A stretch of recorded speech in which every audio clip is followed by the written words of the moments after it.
सभी दोस्तों को मेरा राम राम। लाल किताब में अगर केतु 10वें भाव में हो तो बताया गया है कि चांदी की गोल डिब्बी में शहद भर के और अपने कमरे में रखें। क्यों? क्योंकि केतु की जो नाड़ी है वो 10वें घर में बताई गई है। जैसा हम कर्म करेंगे वैसा केतु अंदरूनी फल देता है, इसलिए उसकी नाड़ी वहीं से चलती है, शनि के द्वारा चलती है।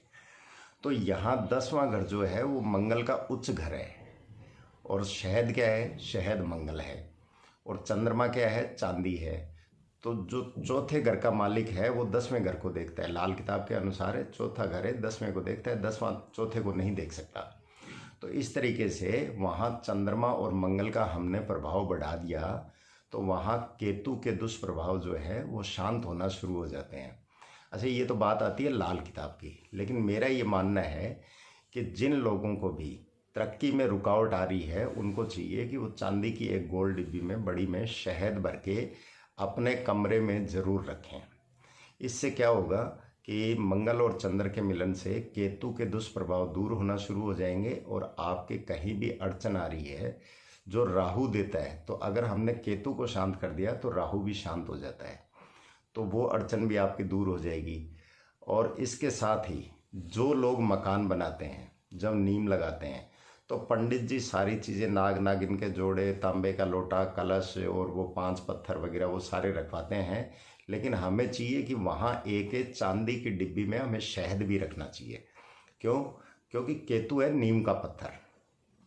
केतु को वैसे भी स्थान जो है दिया गया है वो पताल का दिया गया है, तो हमने नीम खोदी है, वो एक तरह से ज़मीन खोदी है, तो वहाँ पत्थर रखते हैं, वो तो शनि को रिप्रेजेंट करते हैं, लेकिन वहाँ स्थान जो है वो केतु का है। अगर वहाँ हम मंगल और चंद्र को विराजमान कर देते हैं तो नींव अगर मजबूत होगी तो वो महल हो चाहे वो अपने मीनारें हो, वो हमेशा मजबूत रहती हैं।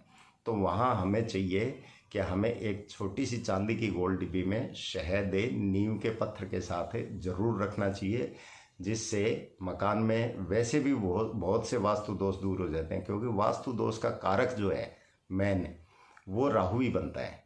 जब से हमारे ये लाइट बाथ जो अटैच आने लगे हैं उसके बाद ही वास्तु दोषों में ज़्यादा बढ़ोतरी हुई है। तो अगर हम केतु को शांत रखते हैं तो राहु अपने आप शांत रहता है, तो इससे बहुत से वास्तु दोषों से भी दूर वो निजात मिलेगी। अच्छा, इसमें ये दोनों एजेंट हैं, राहु और केतु एजेंट है, और शनि मैन करता धरता है।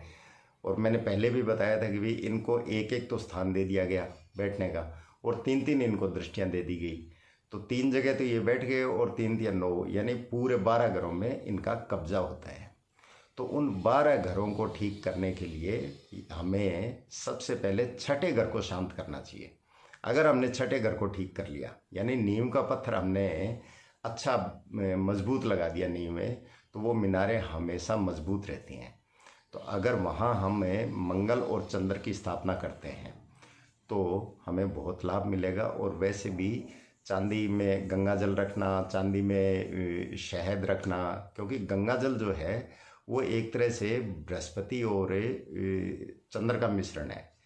वो पानी है इसलिए चंद्रमा है, और उसमें अगर वो, क्योंकि वो पवित्र स्थान का है, पवित्र नदी का है, हरिद्वार से आया हुआ है, गंगा जल है, गंगा नदी को पवित्र माना गया है, तो वो बृहस्पति का भी मिश्रण है। तो उसमें गंगा जल रखना भी, बृहस्पति और चंद्र को अगर मिला देते हैं तो राहु केतु शनि परेशान नहीं करते। मंगल चंद्र को मिला देते हैं तो केतु राहु परेशान नहीं करते। तो इस तरीके से हमें इन कई दोषों से निजात हमें मिल सकती है। तो आप भी ये उपाय करके देखें। जब मकान बनाएं तो नीम के पत्थर के साथ आप चांदी की डिब्बी में शहद ज़रूर रखें, और वैसे चाहें तो आप घर में रख सकते हैं। इससे आपको लाभ ज़रूर होगा। नमस्कार, धन्यवाद।